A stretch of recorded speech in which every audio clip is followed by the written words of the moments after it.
Last Friday, it appeared that an all-out war between Russia and Ukraine could erupt at any moment. We woke up that morning to the news that Ukraine claimed it attacked and destroyed part of a Russian military convoy that it claimed crossed the border into the country Thursday night.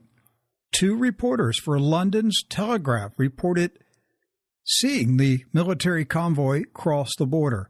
NATO promptly denounced Russia for an incursion into Ukrainian territory and warned that there could be serious consequences.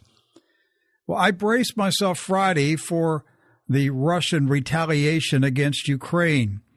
Officials in Moscow, however, shrugged off the news report as some kind of fantasy. They seemed to be amused by the uproar. The weekend came and went, and there was no war. Neither was there any evidence of a destroyed Russian military convoy. Today, Monday, there's not even discussion of it. Last month, the West accused Russia of shooting down the Malaysian airliner over Ukraine. The anti-Russian propaganda in Western newspapers and TV networks was whipped up to a frenzy. Newsweek magazine's front cover on July 23rd called Mr. Putin the pariah and that he was the West's public enemy number one. The front cover featured a sinister-looking, almost skull-like photo of Vladimir Putin. He was wearing black sunglasses that had red, fiery nuclear blasts in each lens. The West is clearly attempting to bait Mr. Putin to come out on the playground and fight. Despite the war-mongering propaganda, the Russian leaders are remaining calm. Now, I don't think they will succeed in pushing Mr. Putin to fight on their terms and schedule. My concern is that Vladimir Putin is one very cool cat who will throw a sucker punch when nobody is looking. He'll fight when the terms are favorable for him to win. Now, I know the world has entered its historic war cycle. That means there's a high probability that world leaders will go insane in the next 5 to 7 years and start a big war that could result in unimaginable destruction.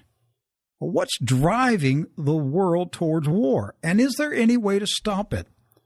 Gerald Celente is the world's foremost expert on watching and analyzing world trends. He is the founder of the TrendsResearchInstitute and the editor and publisher of the TrendsJournal. The website is TrendsResearch.com. Gerald, what is driving the world towards war? Madness. And here we are at the 100th anniversary of World War I, and it was madness back then. Every historian knows that that was a totally useless war, launched by a few mad people, that destroyed Europe just as it was burgeoning into a civilization that was magnificent, and we have never gotten over it. I mean, when we talk about the Middle East, let's remember, the Great Game where they carved up and made up places like Iraq and Lebanon and all these other places. They just carved them up and set the stage for the problems that we have now. And you have the same mad men and women in charge. They're just a different time. I mean, how many more lies do people have to add up before they can see and call the truth a truth? That Saddam Hussein, he has weapons of mass destruction and ties to Al-Qaeda, I tell you. And, we're going to do a humanitarian mission. I'm the Nobel Peace Prize winner, and we're going to save Libya before Muammar Gaddafi kills his people.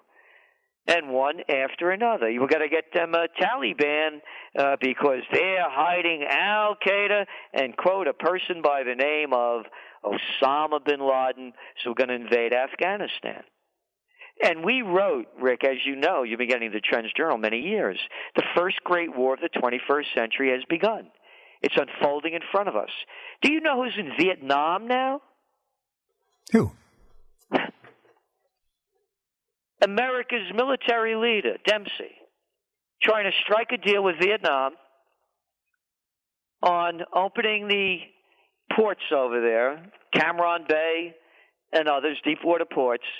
And here's his quote: I would suggest, as goes Vietnam, in managing the maritime resources and territorial disputes, so goes the South China Sea. This is the Chief of Staff, General Martin E. Dempsey. And you should see the photo. Here they are, these soldiers all lined up, and they're saluting. Saluting on another war started by lies. You remember the Gulf of Tonkin incident? That never happened? Oh, yeah, that one. The one that cost us what? Only 58,000 dead Americans. A couple of 100,000 committed suicide and still suffering the wounds, psychological, mental, and emotional wounds of the war. Oh, and then they even have this. What a great thing he just did. They set up a little plant over there to help decontaminate some of the resources that had been poisoned by the Agent Orange. This is how sick these people are. Could you imagine coming up with a strategy? I got an idea. What we're going to do, Rick, is we're going to defoliate the whole place. We're going to poison it so nothing grows and they won't be able to hide under the trees or in the bushes. And if we kill everybody else, that's okay too. But then we'll be able to shoot them from the sky. So now you have millions. They killed an estimated 3 million Vietnamese, and now millions and millions are dying from the cancer caused by Agent Orange. But he's at that plant, and we're doing a good thing and helping clean it up. This is the sickness that pervades. It's immorality from the fish rots from the head down. Nothing is going to change until morality comes back. Gerald, do you ever read what General Smedley Butler said many years ago, decades and decades ago?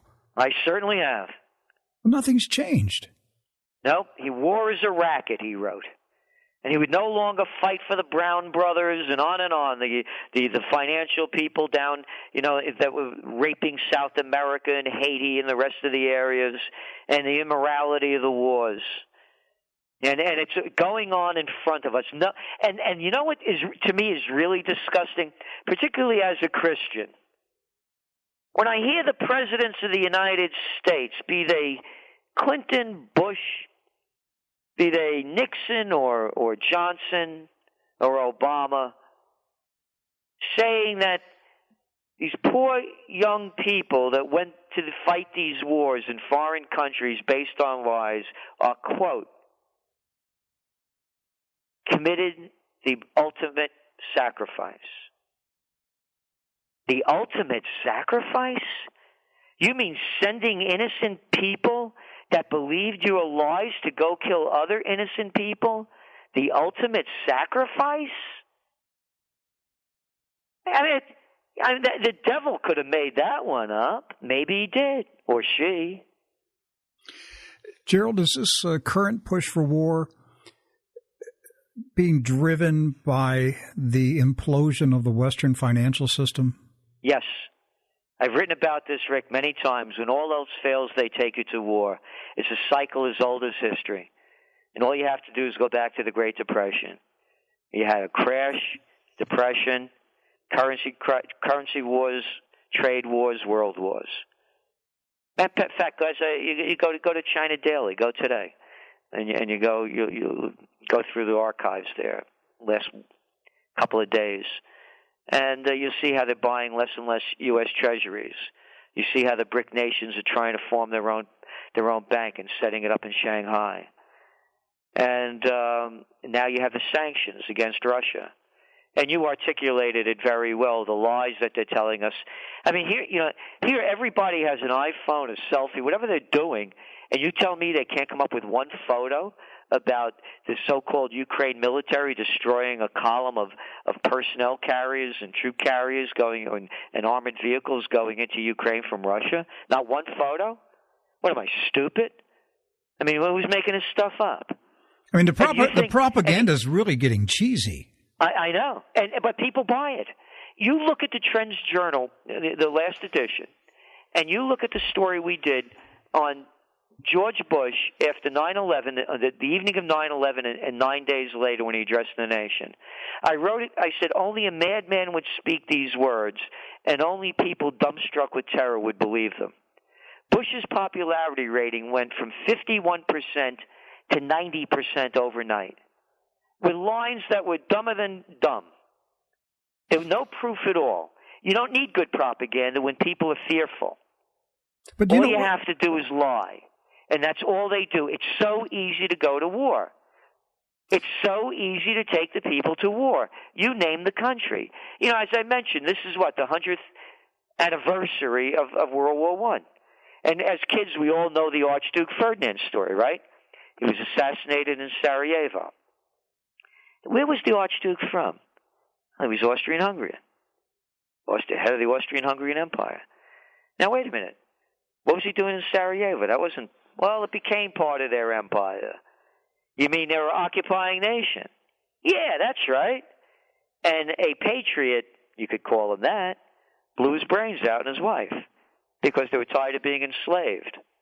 They're occupiers. But they never tell you that side of the story. Anybody that kills an occupier is a terrorist. You see it in the news. It's Afghan militants shot Americans or NATO troops. Terrorists, people living in Palestine that are fighting back, they're militants. I guess if all of these people had a whiter shade of skin, then they could call them resistance fighters, you know. You know, Gerald, 10, 15 years ago on this radio program, I had to really work hard at dissecting propaganda. But lately, it's just, like I said, it's cheesy. It's so cheap. It's so flimsy that it's embarrassing. It's like, is this the best that you guys can put out there right now?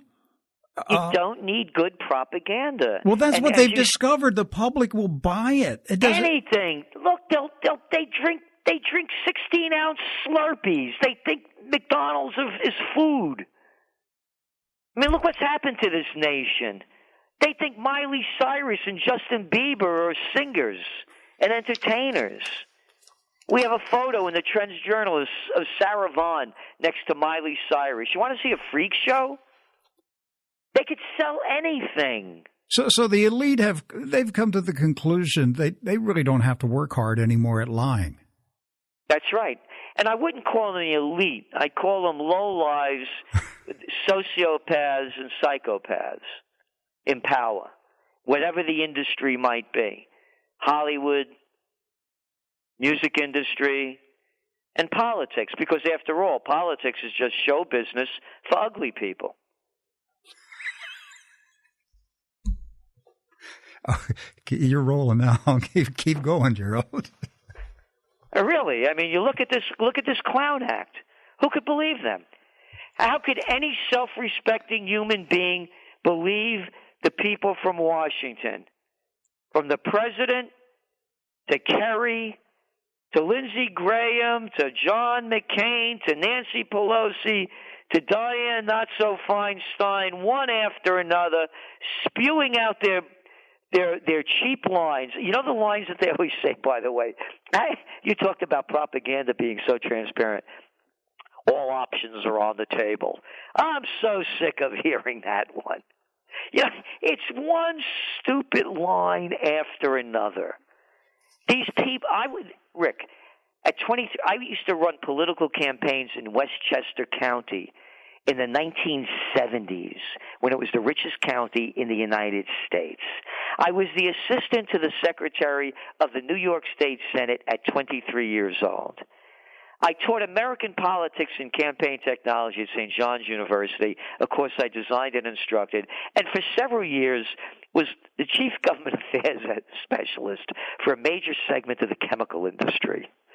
I was living between Washington and D.C.